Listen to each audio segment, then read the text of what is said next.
lo dijo en la primera hora. 7:42, recibimos en nuestra mesa de trabajo al doctor Mario Godoy. Él es el presidente del Consejo de la Judicatura. Doctor, bienvenido, buenos días.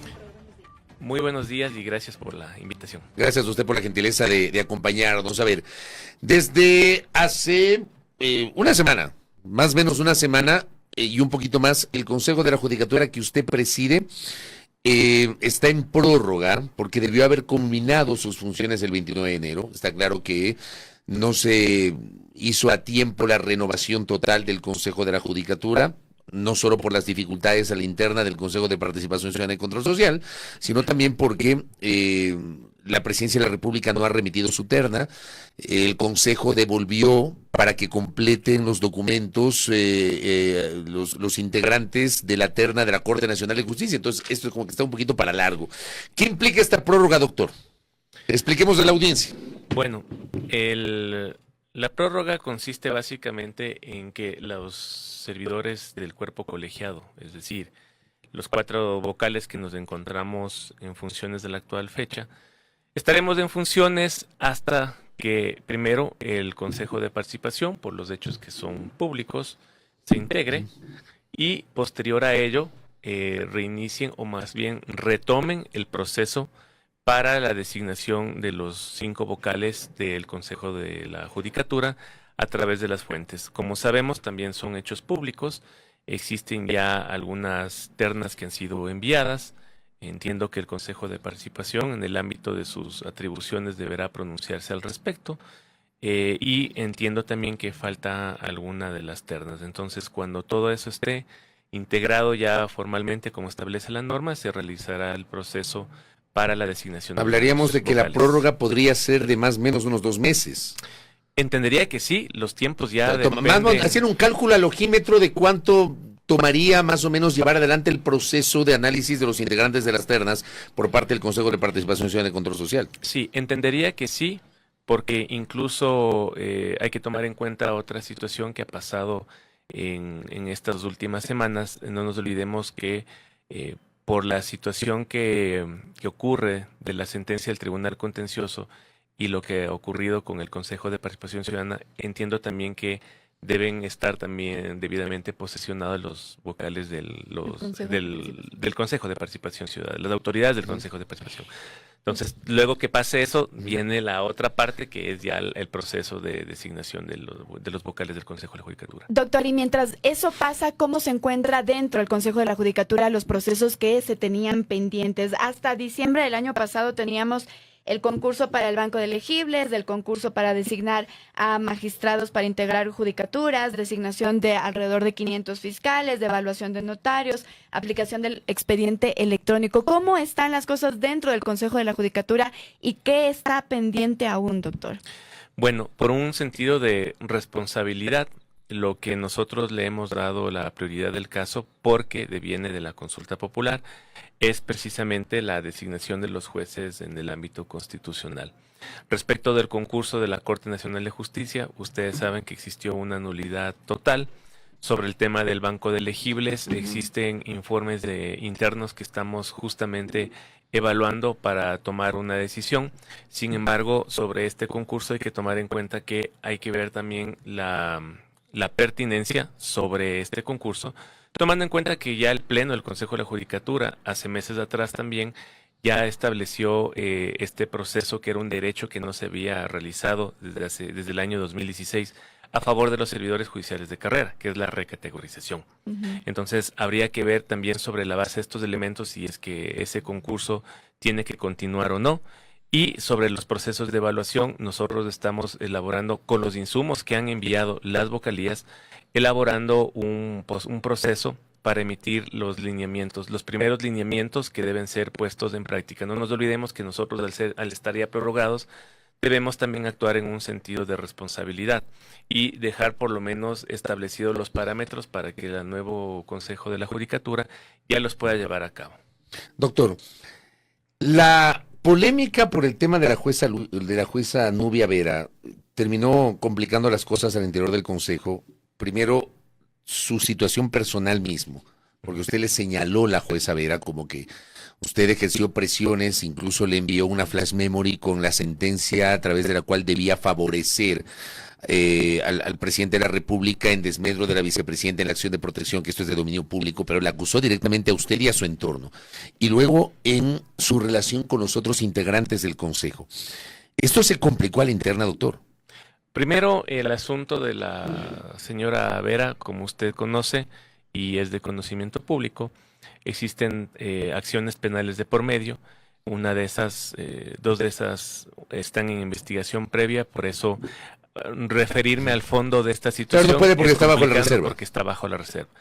Respondiendo a la pregunta si es que ha complicado las situaciones, es un hecho también público y notorio de que una de las vocalías ha salido a manifestar su punto de vista.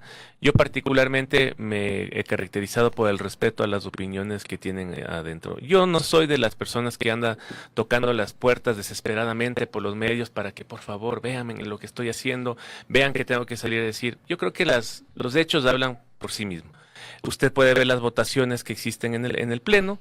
Y adicionalmente a eso, en cuanto al último proceso de selección de jueces constitucionales, si ustedes vieron o hicieron el seguimiento de esa sesión, yo hice que se escuchen a las diversas propuestas de las vocalías. A mí me interesa tener casa adentro la armonía que espera la ciudadanía que un cuerpo colegiado tenga, con la madurez que se debería tener desde el ámbito técnico y político. Ya le voy a preguntar sobre los jueces constitucionales, pero obviamente yo entiendo que está bajo indagación previa, pero usted recibió un señalamiento directo, que usted pretendió presionar a la jueza. Yo le pregunto puntualmente, porque es la primera vez que puedo conversar con usted luego de que estalló este episodio. ¿Es cierto eso? ¿Usted presionó o intentó presionar a la jueza Vera? No, de ninguna manera. Eso no existió. ¿Usted puede probar que no existió eso, doctor? Claro que es verdad, eso nunca pasó. De hecho, las situaciones que ella indica, que en ese momento que hablaba de que existió unos mensajes, creo que decía, aquí están los tweets, no sé qué. Sí, eran en las redes sociales del Consejo de la Judicatura, en donde se hizo una visita oficial, que es lo que yo hago comúnmente dentro de mis actividades. Doctor, eso también se cuestiona. He escuchado a algunos, digamos, expertos en el tema y ellos han dicho que, por ejemplo, el presidente del Consejo de la Judicatura no debería hacer este tipo de reuniones o este tipo de visitas a los jueces precisamente por lo que acaba de pasar. ¿Cómo ha tomado usted también eso? Sería restringir y limitar las atribuciones que tenemos las vocalías de hacer visitas en territorio. Hace unas semanas atrás estuve precisamente también en Santa Elena verificando la situación de cómo está toda la parte jurisdiccional y de hecho se lo quiero contar una situación.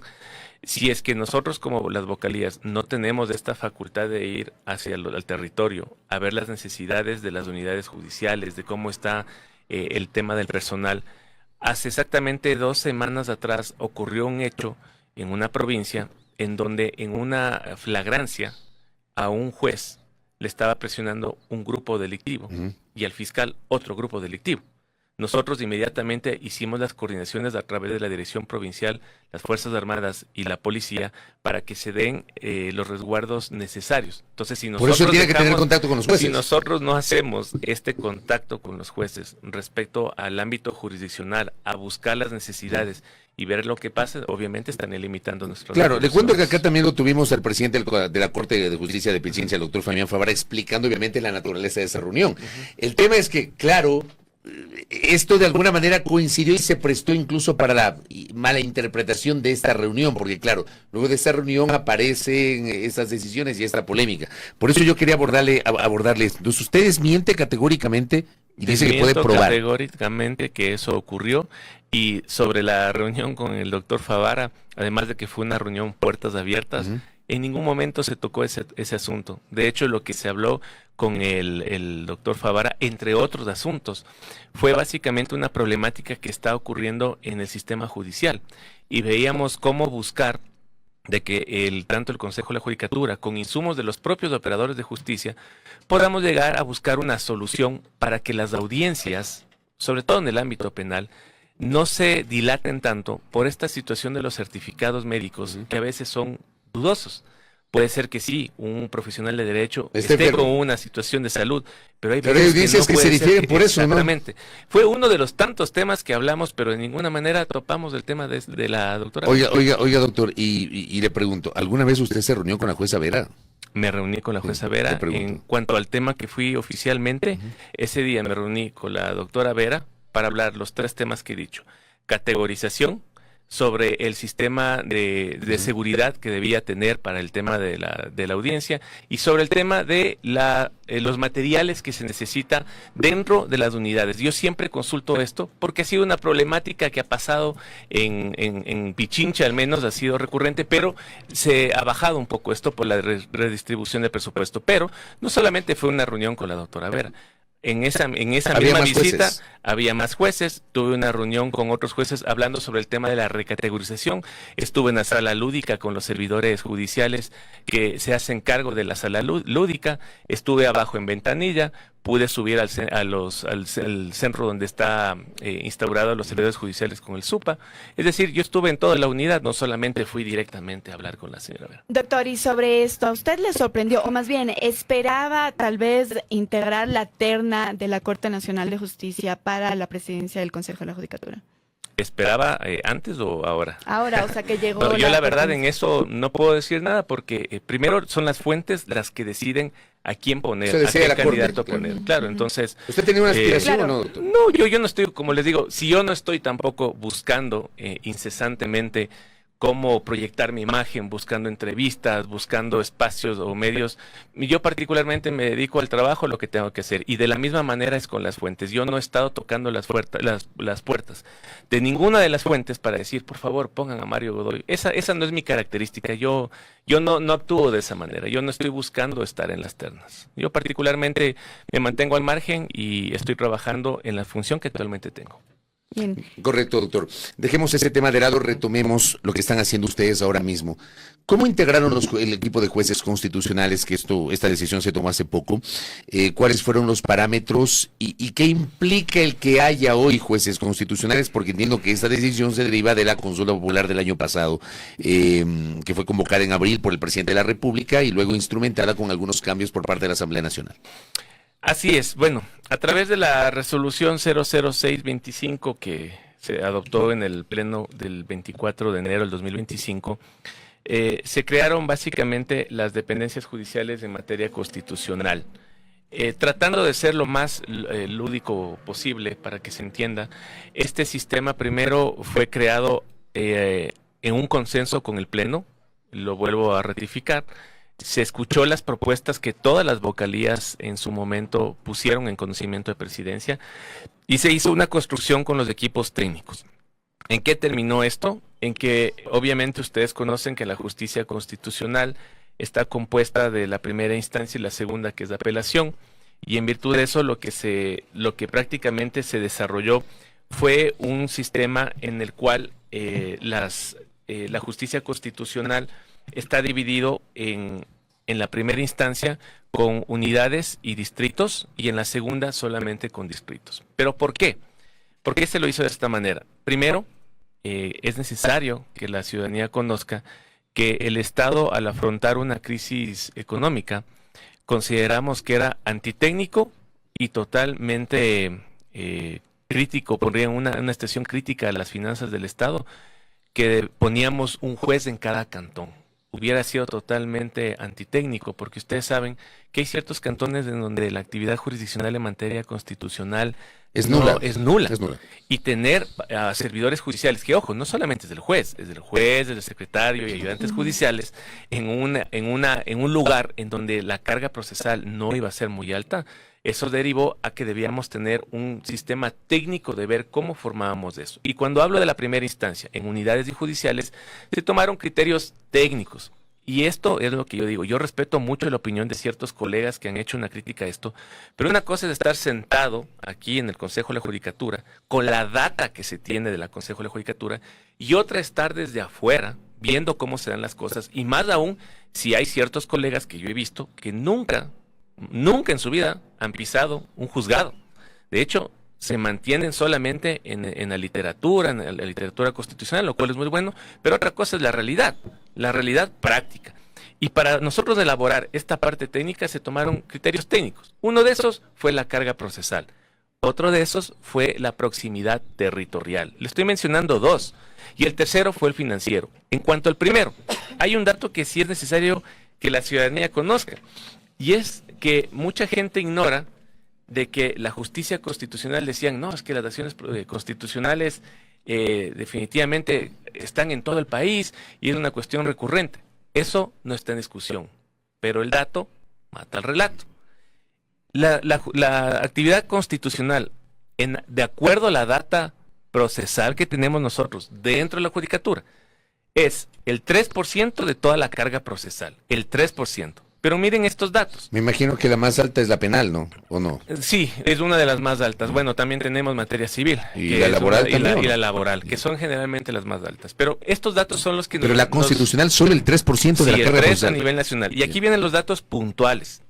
En el año 2021 fueron 19.666 causas, 2021. Para el 2022, por efectos del tiempo, aproximadamente 21.000. Para el año 2023, 24.000. Pero aquí viene lo curioso. Para el año 2024, baja a 20.803 causas. ¿Por qué se da este fenómeno? ¿Por qué bajan las causas? Porque la Corte Constitucional, como máximo órgano en temas constitucionales, empezó a regular ya las actividades que estaban en materia constitucional en un litigio. Por ejemplo, materia laboral, conflictos laborales. Eso va a seguir pasando en el transcurso de los años. Es decir, la Corte Constitucional va a seguir emitiendo fallos que de cierta manera van a centrar más el uso de las garantías constitucionales. Por ejemplo, la acción de protección. Exactamente, una de ellas. El habeas Porque corpus, hubo en algún momento un uso y abuso tanto del habeas corpus cuanto de las acciones de protección con fines políticos. Exactamente, y el habeas corpus ya fue reglado por la Corte Constitucional. Ya se establecen las reglas claras. Y eso ha provocado esta disminución. Exactamente. Entonces, ¿qué es lo que va a pasar? Cuando nosotros pensamos en hacer este dimensionamiento, se estudió la data y la proximidad territorial. Y cuando yo hablo de la proximidad territorial, es que hablamos de estas unidades y distritos. Por ejemplo, solo voy a dar un ejemplo para que se entienda. Nosotros manejamos que en un distrito vamos a manejar Azuay, Cañar y Morona, Santiago. Vamos a poner ahí el distrito de la instancia. Sí, que es Azuay. Pero van a haber unidades, porque por la carga, Pichincha, por ejemplo, va a manejar su propia unidad, porque es muy grande. Si es que poníamos otras provincias, se iba a saturar ahí el sistema. Y ahí viene la crítica, dicen, pero es que no estamos dando acceso al servicio de la justicia. Falso, totalmente falso. Porque por más que existan los distritos de las unidades, se dispusieron dos cosas con la resolución. La primera, ventanillas especializadas a nivel nacional para el ingreso de las causas. Lo primero. Segundo, en todas las unidades, en todas las provincias se va a crear una sala especializada en materia constitucional para que se la lleve de manera telemática. Yo respeto mucho los criterios que existieron dentro del Pleno. Uno de esos es que debíamos ya acudir a la tecnología. Por otro lado decían, no, pero es que podemos tener problemas como los cortes de luz y la situación podía no salir bien. Perfecto, todos los criterios son buenos, pero tenemos que ir a la tecnología. Pero hay algo también esencial, que tienen que revisar de manera integral la resolución. La resolución dice claramente que en una parte transitoria, una vez que se pase un periodo de tiempo, se va a hacer el análisis de cómo están funcionando estas unidades.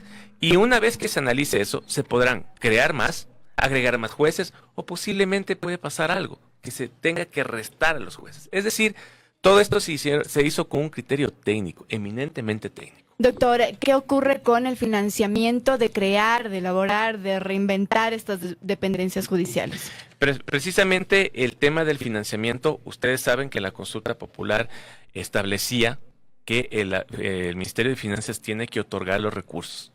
Si hubiera sido una actividad irresponsable, una actuación irresponsable, que es la que les dije al inicio, nosotros hubiéramos dicho, bueno, aquí ponemos en cada cantón jueces constitucionales y nos arreglamos del día. Pero eso podía costar entre 50 a 90 millones de dólares. Es realmente excesivo. ¿Qué es lo que hemos hecho? Con los ajustes en primera instancia y en segundo, creando de estas unidades y distritos en la primera y distritos en segunda instancia. Nosotros lo que estamos planificando, y ha sido el presupuesto que ya está realizado, aproximadamente se van a ir como 9 a 10 millones de dólares. Es mucho menos. Y desde luego hay que estar a la par de las circunstancias económicas y técnicas. Solamente me alargo aquí en algo. Claro que sí. En cuanto a la segunda instancia, es muy importante que la ciudadanía conozca que son 5 distritos. ¿Pero por qué son 5 distritos? Porque la segunda instancia, al menos quienes hemos estado litigando en todas las materias, y la constitucional no es la excepción, sabemos que en la segunda instancia, la mayoría de las veces, las apelaciones se resuelven en mérito de los autos, es decir, en mérito de todo lo que se actuó en la primera instancia, con la prueba de la audiencia, con la audiencia, etcétera. Y son muy pocas las que se resuelven con prueba nueva o adicional que se cargue, o en alguna audiencia que solicite la apelación, en la instancia de apelación. ¿Qué es lo que hace esto? Que la segunda instancia se condensaba a distritos para aglutinar más provincias. ¿Por qué? Porque no tenía de ninguna manera un sentido, ni técnico ni jurídico, mantener los mismos distritos en primera y la segunda, porque la apelación básicamente ya es por cuenta del Consejo de la Judicatura. ¿A qué me refiero? Ciertas actuaciones procesales. Cuando el usuario ya apela, y sea en el momento de la audiencia como establece la norma, o sea posterior en los términos que establece la norma, ya es responsabilidad del Consejo de la Judicatura llevar esa apelación y ese expediente judicial al distrito de la apelación. Eso ya no tiene que ser un tema del usuario, es un tema nuestro. Y lo que se hace en ese distrito de apelación, básicamente, es si los jueces de segunda instancia, los tribunales, establecen que se debe practicar una prueba, se tiene que hacer una audiencia nueva, eso es una discrecionalidad que tendrán y atribución los tribunales de apelación. Pero si no, tranquilamente resuelven con lo que tienen en mérito de la primera instancia y se acabó. Por eso era innecesario crear más distritos en una segunda instancia. Correcto, me queda claro eso. Para ir cerrando, doctor, ¿cómo está la judicatura hoy a nivel económico, a nivel presupuestario? ¿Cómo arrancaron el año? Y le hago esta pregunta porque además acá dentro de la interacción de nuestra audiencia, yo veía por acá un mensaje de uno de nuestros internautas que me decía: señor presidente de la Judicatura, dice, por favor, si puede decirnos qué está sucediendo, que por parte del Ministerio de Finanzas no se cancela a las empresas proveedoras de servicios a la Judicatura a nivel nacional. No sé si usted tiene una respuesta a este mensaje que acabamos de recibir de uno de nuestros oyentes, hablando del tema presupuestario. ¿Qué pasa con los pagos a proveedores? Primero, nosotros como Consejo de la Judicatura, todo lo que ocurrió en el año 2024, por las normas que existen de por medio, el Código Orgánico de Planificación y Finanzas, debimos ejecutar todo hasta el 31 de diciembre. Todo está ejecutado. Lastimosamente, y eso yo, por ejemplo, sí tengo esta apertura, voy a hablar del servicio de limpieza. Yo les escucho, el día de ayer precisamente les di un espacio de una reunión, y lo que ellos hacen es derivarme una carta para yo enviar a Finanzas. Nosotros hemos hecho ya los pagos, y en donde obviamente está esta situación del pago como tal al proveedor, ya está en el Ministerio de Finanzas, que tiene que hacer todos los requisitos para buscar el financiamiento y pagar. Pero por parte del Consejo de la Judicatura, todos los proveedores del año anterior están pagados. Existen ya los CUR de pago, pero ya el tema del que no pago plata de como finanzas. tal, posiblemente Finanzas está haciendo la distribución del O presupuesto. sea, el trámite como tal en Judicatura ya terminó. Nosotros si ya hay un tenemos- CUR de pago, eso ya sale del ámbito de ustedes, sino que va a Finanzas. Exactamente, nosotros tenemos ya el CUR de pago realizado y eso ya sale de nuestra esfera. Eso nosotros ya no tenemos nada que ver ahí. Sin embargo, nosotros conscientes de esta situación, yo siempre recibo a los proveedores para escucharles y, de ser el caso, poner los oficios necesarios al señor ministro de Finanzas para que tenga en consideración estos pagos. Y a nivel de las platas en total A ver, de la en el Judicatura. tema del presupuesto general del Estado, no nos olvidemos, también existe la normativa que Presupuesto prorrogado. por estar en un presupuesto, en un Proceso periodo electoral. electoral, no se puede aprobar aún la proforma general del Estado. Y al no estar aprobado por la Asamblea y en este proceso electoral, nosotros estamos con este presupuesto prorrogado, que es básicamente lo del anterior año. Sin embargo, al momento en que ya tengamos que enviar el proceso real, debemos poner ya los componentes, como por ejemplo se lo dijo en alguna sesión, de lo que estamos haciendo en este proceso de jueces de materia constitucional, el posible proceso ya de evaluación. Se tiene que dejar establecidos los valores para que el nuevo consejo, con un presupuesto ya debidamente aprobado, tenga los insumos financieros necesarios para llevar adelante ¿Creen que las estaría actividades. garantizado, por ejemplo, lo de las dependencias judiciales? Lo de las dependencias judiciales no es mayor preocupación, primero porque estamos tratando, como yo lo dije desde la primera vez que me senté en estos micrófonos, tratando de hacer una redistribución del presupuesto de manera ordenada. Estamos tratando de obtener la mayor cantidad de este presupuesto, del mismo presupuesto que tenemos. Sin embargo, si es que existiera algún faltante que necesitaríamos para eso, la consulta popular establece claramente que el Ministerio de Finanzas tiene que dar las facilidades para llevar a cabo este proceso. Doctor, gracias por el tiempo y por la A gentileza. ustedes muchas gracias por esto. El doctor Mario Godoy, presidente del Consejo de la Judicatura, acá en A Primera Hora. Pausa, 8:07. Primera plana. Todas las noticias, todas las voces.